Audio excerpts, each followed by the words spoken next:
কুরবানি দিতার সময় হয়েছে, দিন আইছে, কুরবানির ঈদ সামনে নিয়ে অনেকে কুরবানি দেওয়ার আফসোস এবং ত্যাগ মনে মনে প্রাণ চেষ্টা সবটা চালান। ভালো জিনিস কুরবানি দেও, কুরবানি দিতায়, কিন্তু মনে রাখিও যদি তোমার উপরে হকিরদার দাবিদার কোনো পাওনাদার থাকে তাইলে তোমার কুরবানি কোনো সময় কবুল হইতো না।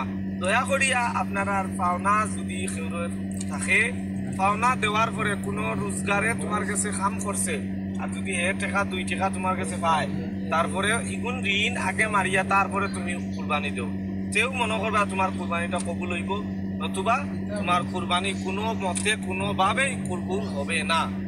এখানে মনে রাখিও আরাফার দিনের আগে তুমি ঋণ মুক্ত হইয়া তারপরে কুরবানি দেও, তোমার কুরবানি কবুল হইব।